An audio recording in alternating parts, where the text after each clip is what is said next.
अगर मैं आपको इतनी ही बुरी लगती हूँ तो आप चली क्यों नहीं जाती अपने घर? जबान संभालो, एक दूंगी मुंह पे, दांत निकल के बाहर आ जाएंगे तुम्हारे। मेरी जुबान संभालने से पहले अपनी माँ की जुबान संभालने अम्मी जान। देखो बेटा, मैं जो कुछ भी कहती हूँ तुम्हारे भले के लिए कहती। नहीं चाहिए आपका भला, अपनी नसीहतें अपने पास ही रखें। जबान बंद करो अपनी, चुप करके यहाँ बैठो, बैठो यहाँ पे।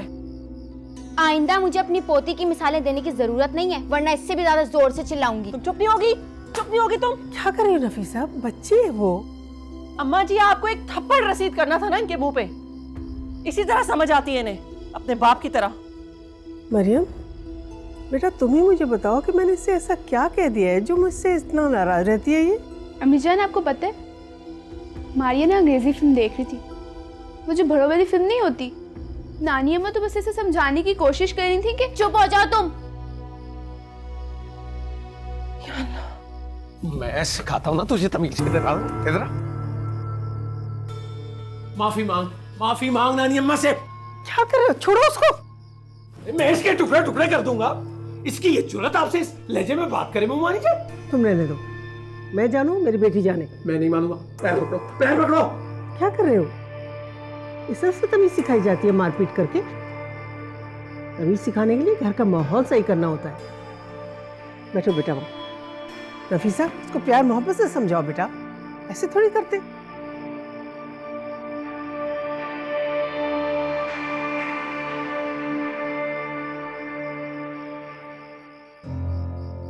मैं कितनी बार समझाया है तुम्हें कि ऐसी कोई बात नहीं करनी जिससे नानी अम्मा नाराज हो। अरे कल को तुम लोगों ने उस घर में जाके रहना है भाई। मैं मर के भी उस घर में नहीं जाऊंगी। इकबाल, अम्मा जी इनकी बातों से कम और आपकी मारपीट से ज्यादा परेशान होती हैं। यार मैं बात बना कर आता हूँ, तुम माँ बेटियां बात बिगाड़ देती हो बिल्कुल। अच्छा ऐसा करो, अपना जरूरी सामान पैक करना शुरू करो, सुबह मुनीब के घर जाना है। मुझे समझ नहीं आ रहा आप क्या कह रहे हैं। अब तुमको बात समझ में आई? आज तक बहस। जो आप चाह रहे हैं ना, अब्बा जी ऐसा कुछ नहीं होने देंगे। अब्बा जी से कुछ नहीं होने देंगे। तुम्हारा बाप भी ना तुम्हारी तरह मुनीब के टुकड़ों का मोहताज है। ये सारी फूफा निकल जाएगी उसकी, जिस दिन उसने आंखें निकाल कर बात की ना। अरे जब वो बुला रहा है अपने घर में तो तुम्हें क्या एतराज है? पैकिंग करो बस।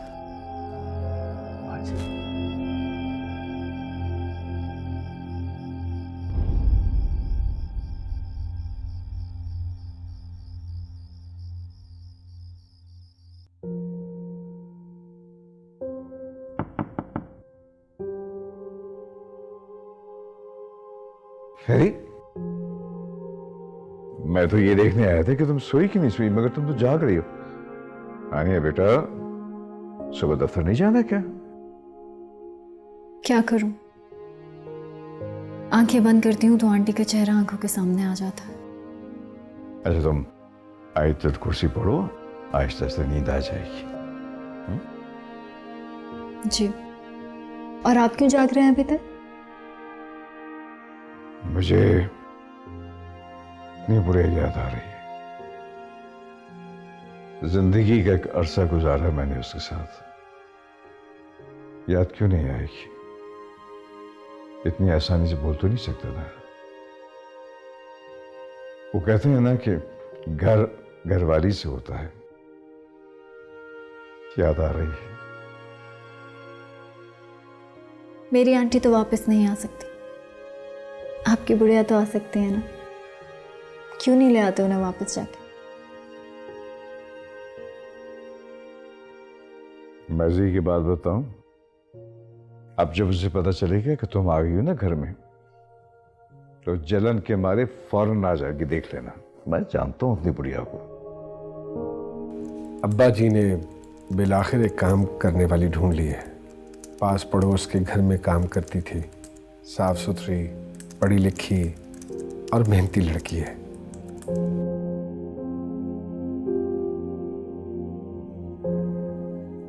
खाना वाना भी ठीक बना लेती है।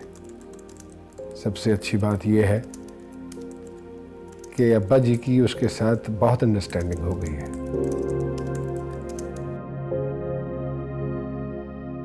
मगर मेरे प्रॉब्लम्स बढ़ गए हैं।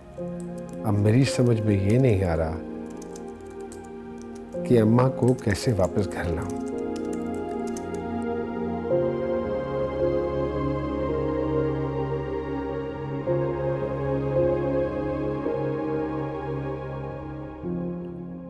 और उससे भी बड़ा मसला ये है कि इकबाल को कैसे इस घर में आने से रोकूं।